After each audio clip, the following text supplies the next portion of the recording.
Olá, essa conversa aqui é para complementar outra que eu fiz sobre os luteranos confessionais que aderem ao livro de Concórdia estarem ou não congelados no século XVI.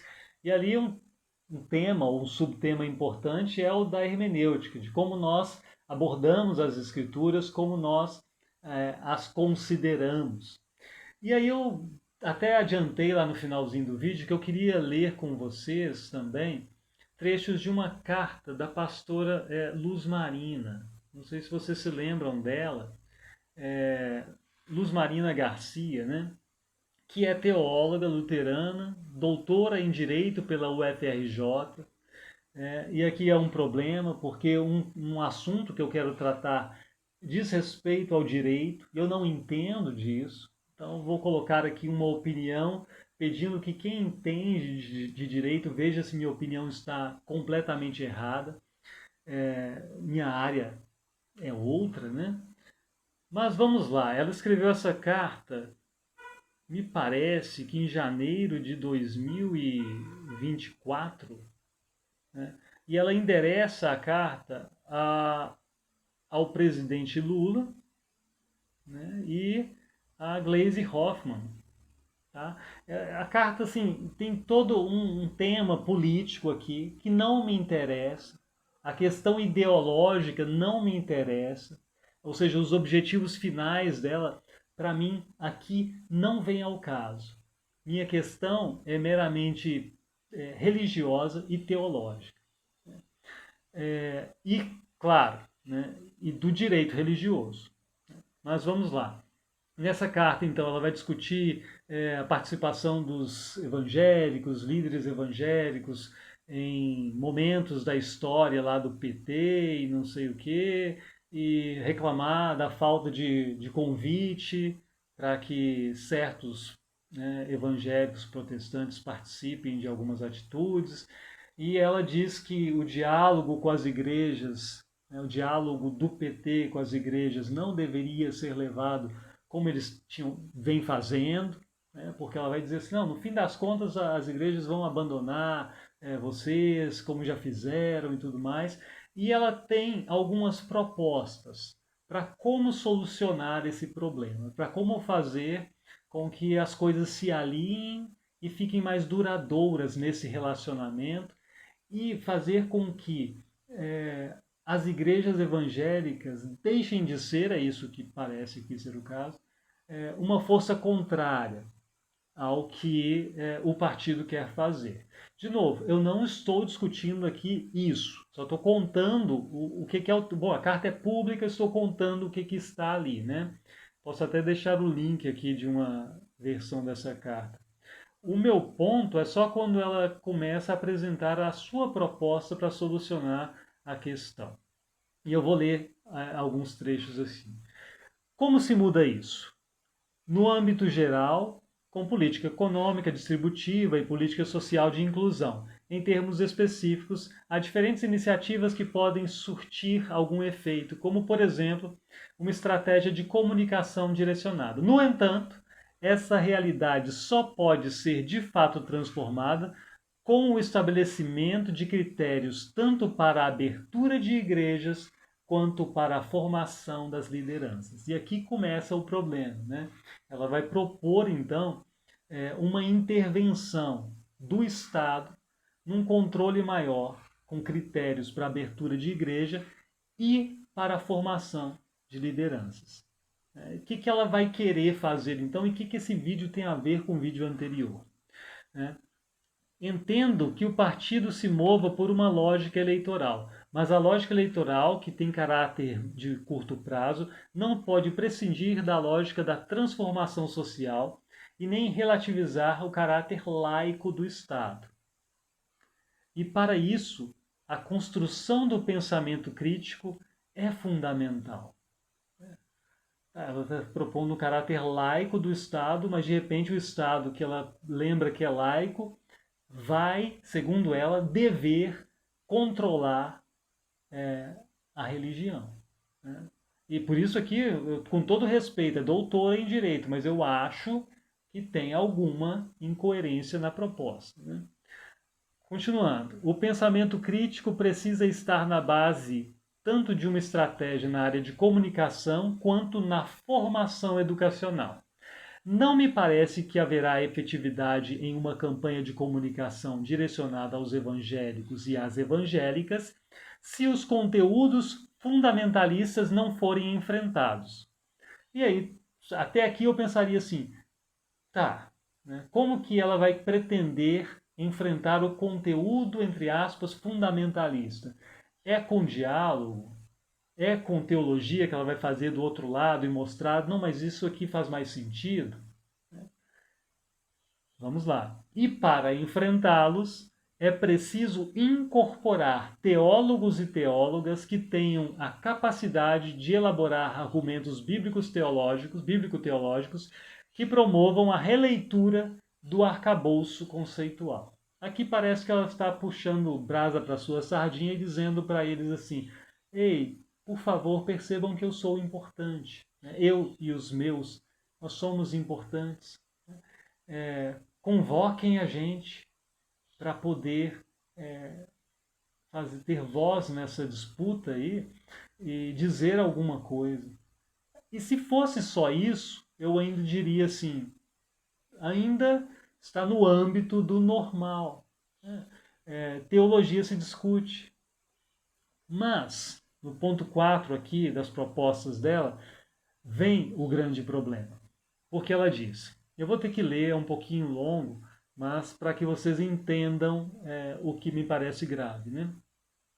Naquilo que diz respeito à formação, entendo que o Ministério da Educação deveria ser o canal de estabelecimento de critérios curriculares para a formação teológica a partir do pensamento crítico, ou seja, os currículos dos cursos de teologia ou ciências da religião precisam incorporar o método histórico crítico como critério de formação. Ou seja, tem um jeito certo de ler a Bíblia e os currículos devem incorporar esse jeito de ler a Bíblia. É obrigação.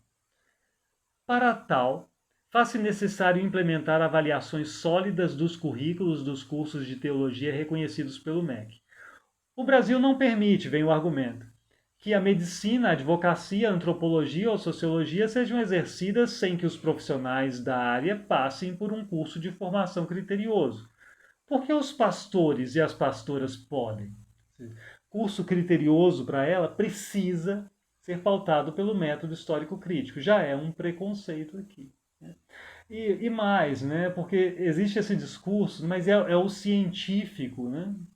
Como se o método histórico crítico fosse ciência na mesma medida em que a medicina se pauta pela ciência, em que o ponto de fervura da água conforme a altitude é conhecimento científico. E são coisas totalmente diferentes. Não é no mesmo sentido que se pode dizer isto é ciência, isto é ciência.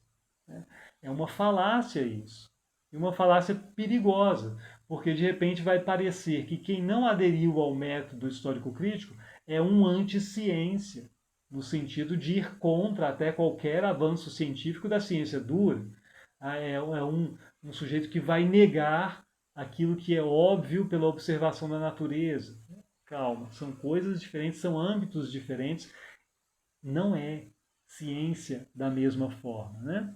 É algo muito mais discutível do que a formação de uma cadeia química. Mas vamos lá, né? Pastores e pastoras são agentes da construção da consciência das pessoas, por isso é imprescindível que sejam bem formados e formadas.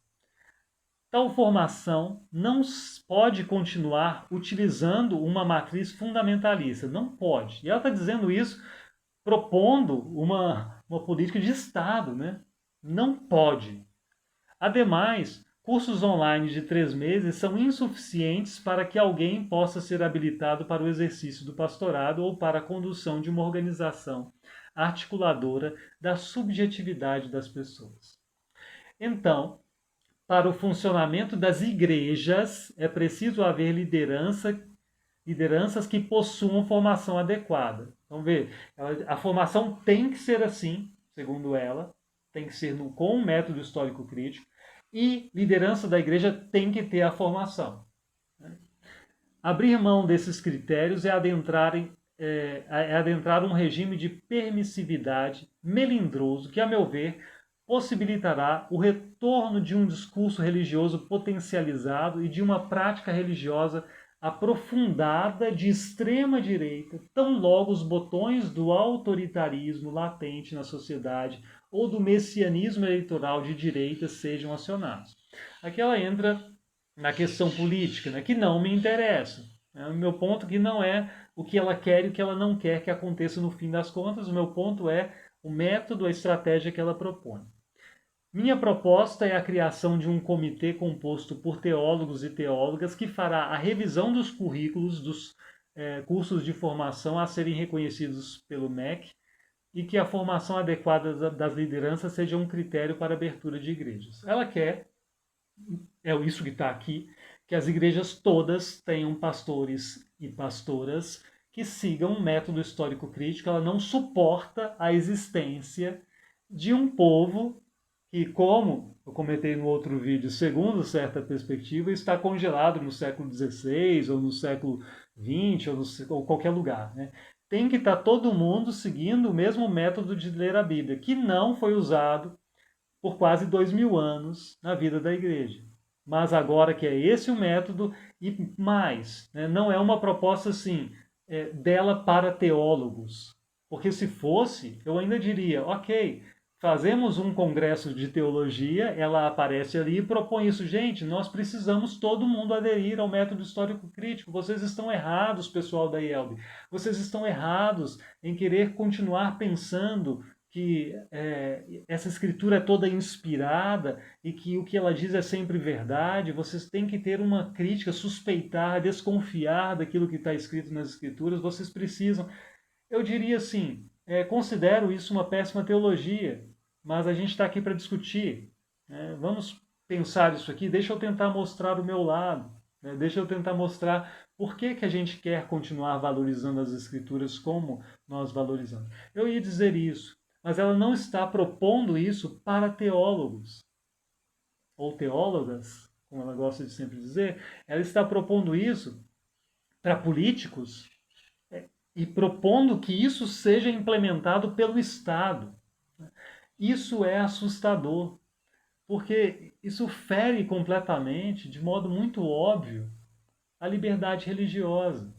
Ela quer definir na base da lei, na base do controle estatal, como as lideranças cristãs devem ler as Escrituras. Será que não percebe que isso não pode ser feito assim? E mesmo que eu, por exemplo, seja extremamente contrário a certas formas de se ler a Bíblia da teologia da prosperidade, e mesmo que eu abomine isso, o que eu posso fazer quanto a isso é falar, é ensinar, é tentar mostrar para as pessoas que não é certo ler a Bíblia assim, mas eu não posso querer que o governo controle essa leitura e diga, vocês estão proibidos de ler a Bíblia assim, de seguir tal teólogo, de não pode ser por lei, por canetada, não pode, porque isso fere a liberdade religiosa. Para mim é assustador isso por isso. E mostra também um desrespeito à diversidade religiosa. Ah, mas é porque ela está com medo de que isso prejudique. Não me interessa o receio que ela tem. Como não me interessaria o receio que outro grupo teria se propusesse a mesma coisa. Imagina que outro grupo propusesse o contrário. Não, agora nós vamos fazer uma campanha para fechar as instituições de ensino superior teológico que adotam o método histórico crítico. Porque não pode se ler a Bíblia assim no nosso país, porque o jeito certo de ler a Bíblia é confiando que aquilo que ali está escrito. Não pode acontecer isso. E por sinal, curiosamente, eu não vi acontecer isso.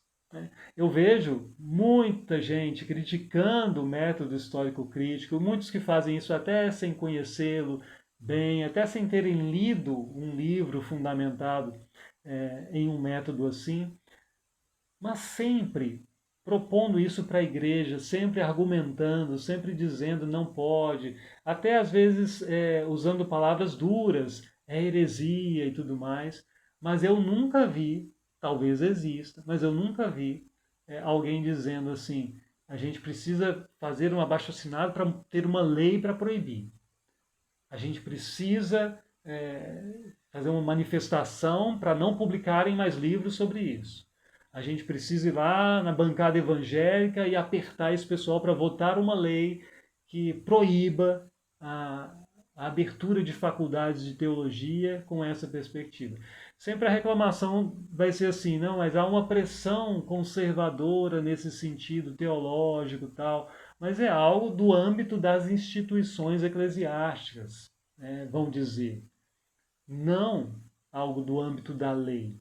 Pelo menos eu não vi. Se eu estiver enganado, me perdoem. Podem até mostrar aqui, o Ministério da Educação, em certa época, tentou coibir o curso lá da Unesp, foi por isso que fechou, que eu saiba, foi questão econômica, né?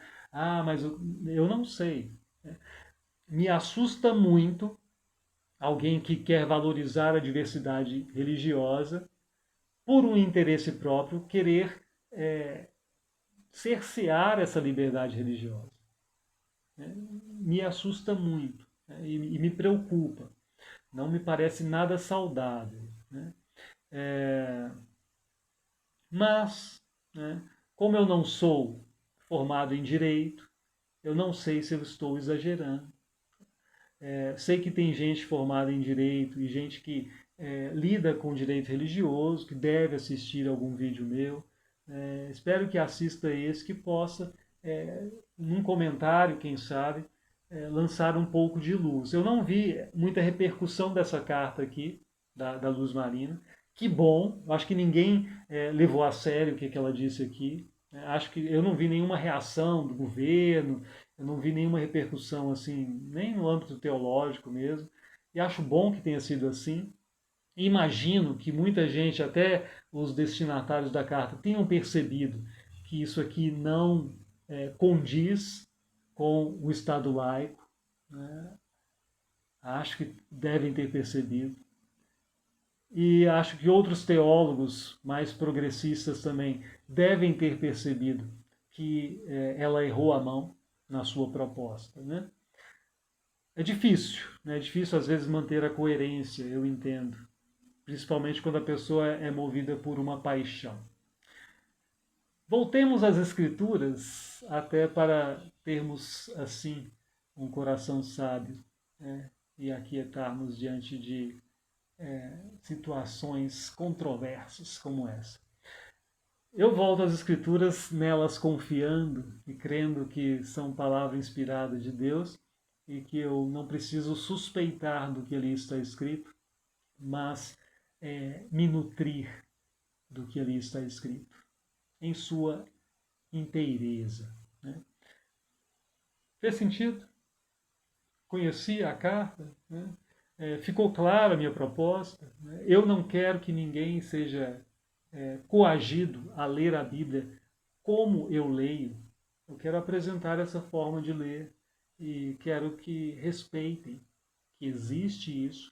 Eu não sou adepto da teologia da prosperidade, eu não sou contra o respeito às outras pessoas, a essa diversidade de opiniões ou de formas de se ler. Eu não quero cercear ninguém.